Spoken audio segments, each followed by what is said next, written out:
Assalamualaikum dan salam sejahtera langsung dari World Trade Center Kuala Lumpur. Anda bersama saya Ehsan Yahya dan ini fokus minggu depan. Banyak perkara yang kita lalui sepanjang minggu lepas, tetapi ada perkara-perkara yang ingin kita tahu dan juga kita teliti, terutamanya berkaitan dengan berita dan juga liputan, bukan sahaja berkaitan dengan kos sara hidup, ekonomi, teknologi dan sebagainya. Tetapi dalam waktu ini, dalam fokus minggu depan hari ini, saya nak membawakan anda kepada dan juga perkembangan semasa berkaitan dengan liputan rangkaian 5G di Malaysia yang pastinya ditunggu-tunggu oleh rakyat negara ini, dan kita difahamkan dan juga dijangkakan dapat menikmati kemudahan berkenaan sebelum ini menjelang hujung tahun ini, iaitu pada tahun 2022. Dan kalau dilihat tiga kawasan di Malaysia iaitu Putrajaya, Cyberjaya dan juga Kuala Lumpur yang menerima liputan berkenaan setakat ini. Dan kalau kita nak bandingkan dengan negara lain seperti Singapura, akses 5G meliputi 2/3 republik tersebut dan ia juga dijadualkan dapat mencapai liputan 5G di seluruh negara menjelang 2025. Di Indonesia pula, jaringan 5G sudah wujud sejak Jun 2021 menerusi 3 syarikat telekomunikasi. Manakala di Thailand, syarikat telekomunikasi terbesarnya telah menawarkan liputan 5G di 76% lokasi negara itu setakat tahun lepas. Jadi, apa pula perkembangannya dan situasi semasa di Malaysia? Jadi saya bersama dengan Encik Zulkarnain Muhammad Yassin yang merupakan Ketua Pegawai Kawal Selia MCMC menerusi Google Meet ketika ini. Assalamualaikum Encik Zul.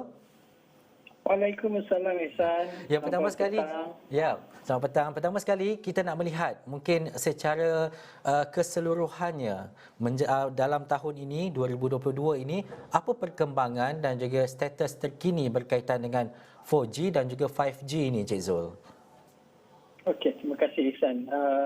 Kalau kita lihat bahawa kita semasa pandemik telah mempercepatkan tuntutan untuk transformasi digital untuk negara. Dan untuk itu kita lihat bahawa kerajaan melalui MCMC telah menjalankan plan digital nasional ataupun jaringan digital negara, jendela. Dan jendela ini dipacu oleh industri dan dipantau oleh SKMM bagi dilaksanakan untuk menangani isu konektiviti ataupun kita panggil ketersinambungan. Dan di bawah plan jendela, rangkaian 3G telah ditamatkan bagi memantapkan prestasi liputan 4G. Apa maknanya? Ya, supaya perkhidmatan atau spektrum sumber spektrum 3G yang sekarang digunakan untuk perkhidmatan 3G, pembekal-pembekal perkhidmatan boleh menggunakan spektrum tersebut untuk perkhidmatan 4G. Dan pada masa yang sama menyediakan asas bagi mempercepatkan penyediaan rangkaian 5G. Kenapa kita kata begitu? Kerana di bawah 4G juga kita ada program fiberization. Jadi kita tahu perkhidmatan ataupun talian atau sambungan gentian optik ini penting bagi sebalah satu infrastruktur sokongan untuk penyediaan rangkaian 5G. Dari segi pelaksanaan 5G, kita lihat sebenarnya walaupun ada laporan-laporan yang membandingkan negara-negara ASEAN yang lain, sebenarnya kalau kita lihat dari segi pelaksanaannya, kita semasa keadaan pandemik kita mensasarkan untuk melaksanakan 5G itu setahun kemudian. Tetapi kita cepatkan untuk dicepatkan setahun. Maknanya ia berjalan selari dengan perluasan liputan 4G ini. Jadi kerana kita maklum bahawa pada masa tersebut keperluan mendesak adalah liputan 4G yang menyeluruh. Tetapi kerajaan berpandangan bahawa ia harus kita tidak boleh ketinggalan dan kita harus pacukan seiringan perluasan 4G ini dengan roll out perkhidmatan 5G. Dan kalau kita lihat pelaksanaan 5G ini adalah ia memberi peluang atau mencipta peluang yang tidak pernah dilihat sebelum ini untuk perniagaan ataupun enterprises dan juga orang ramai. 5G mewakili kelajuan ataupun memiliki kelajuan internet sehingga 100 kali lebih pantas daripada 4G, dan ia juga melibatkan komunikasi mesin to mesin, dan juga ini adalah penting terutamanya bagi enterprise untuk menjalankan aktiviti-aktiviti berasaskan teknologi. Sebab itulah kita rasakan bahawa penting untuk kita memacu negara ataupun ekonomi kepada negara kita kepada ekonomi digital, dan juga pemain-pemain industri sama ada di sektor pertanian ataupun gas dan minyak, bahkan sektor pendidikan dan juga pertanian juga boleh mendapat manfaat daripada perkhidmatan 5G ini. Dan kalau kita lihat, kita katakan tadi bahawa perluasan liputan 4G ini berjalan seiring dengan 5G, dan di bawah prestasi jendela liputan 4G di kawasan berpenduduk setakat suku tahun pertama tahun 2022 telah mencapai 95.7%, dan sejumlah 7,027 juta premis telah dipasang dengan saluran gentian optik. Dan bagi kita tidak juga melupakan pengguna dan rakyat yang berada di Sabah dan Sarawak, sebanyak 839 kawasan bagi liputan capaian jalur lebar satelit meliputi kawasan terutamanya di Sabah dan Sarawak turut disiapkan sehingga Mei 2022, lebih awal dari perancangan pelaksanaan. Dan kini kami telah menambah baik liputan 4G secara berterusan dan dalam tempoh 20 bulan yang lalu dengan pelan jendela. Tetapi isu yang dihadapi oleh orang ramai kini adalah kualiti pengalaman pengguna. Sebab itulah dengan usaha-usaha ini kita dapati bahawa kadar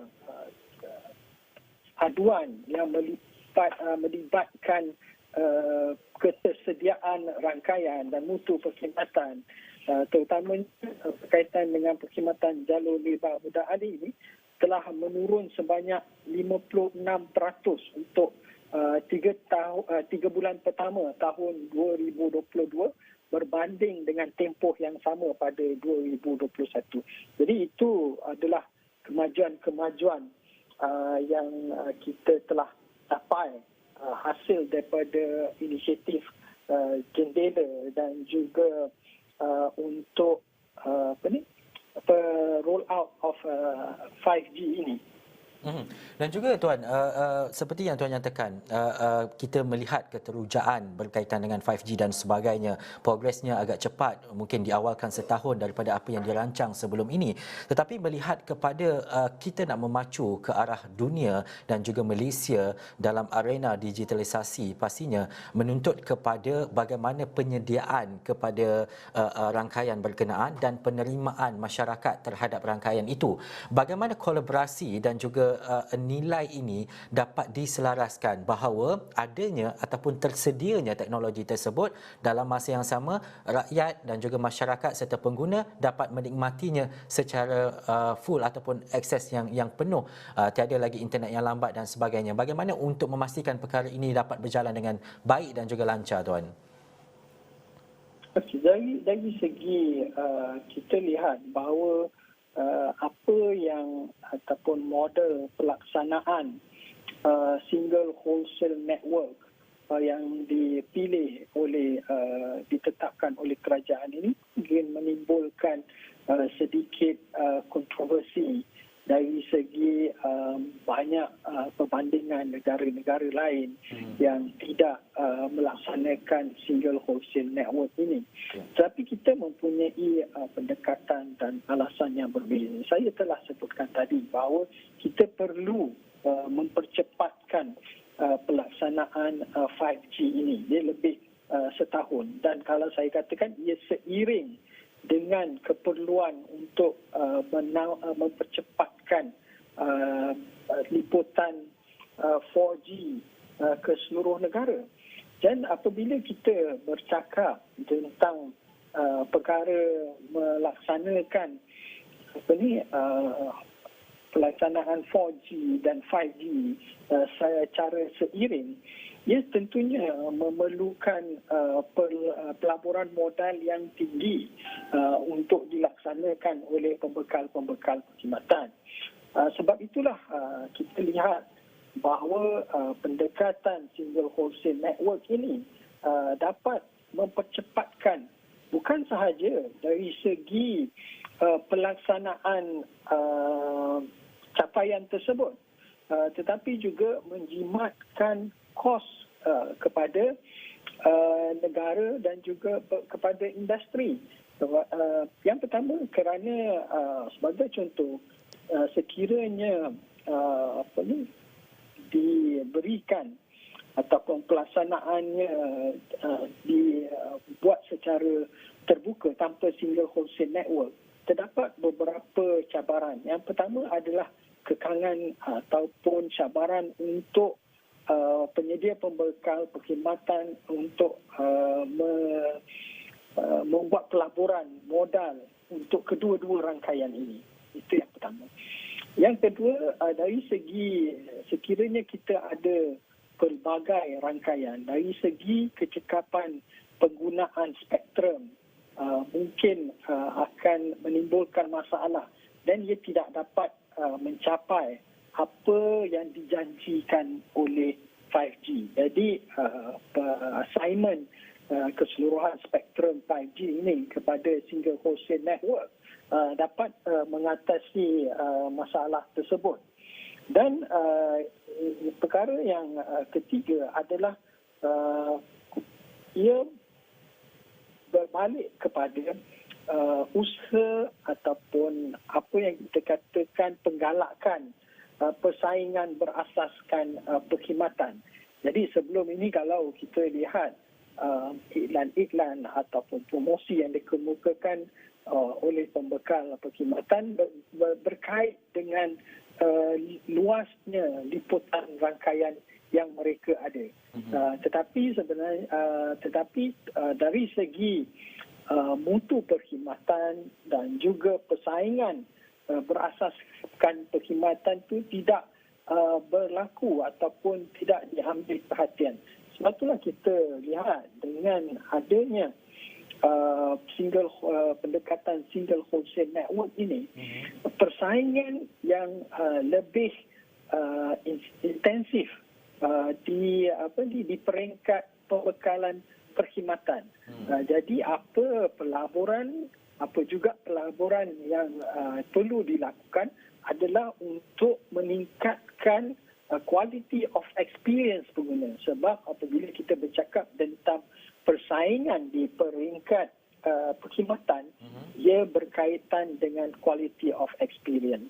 Sebab itulah kita katakan bahawa pendekatan single wholesale network ini mungkin mempunyai sedikit kontroversi, tetapi adalah tepat dan sesuai dengan pelaksanaannya untuk dilaksanakan di Malaysia, kerana apa yang kita sasarkan bahawa menjelang tahun 2024 sebanyak ataupun liputan yang akan dicapai adalah 80% kawasan berpenduduk. Jadi ini adalah satu apa yang kita panggil tall order lah kepada syarikat DNB sebagai single wholesale network provider untuk menyediakan ataupun untuk memastikan bahawa apa yang dihasratkan dan dinyatakan di dalam lesen mereka dan juga roll out plan mereka diikuti. Sebab itu di peringkat MCMC kita secara tuntas memantau setiap pergerakan ataupun setiap kemajuan projek-projek ataupun roll out 5G ini setiap 2 minggu.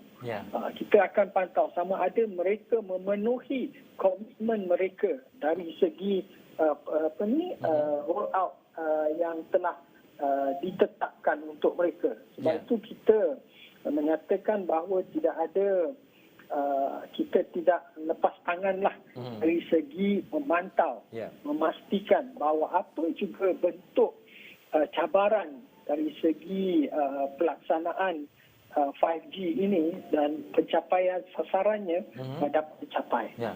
Saya rasa saya perlu ada satu lagi sesi bersama dengan Cik Zul, tapi untuk waktu dan live ini kita ada itu saja waktu sebab ada lagi beberapa soalan yang akan saya tanyakan, tapi kita akan bertanyakan lagi mungkin dalam sesi yang berikutnya, terutamanya untuk kita faham.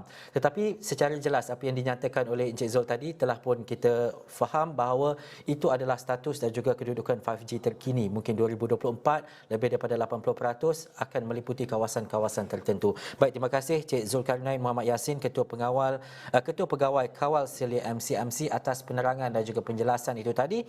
Saya nak berhenti rehat seketika. Selepas ini, isu-isu rakyat terutamanya berkaitan dengan harga barang. Apa pengguna kata akan saya bawakan dalam Fokus minggu depan.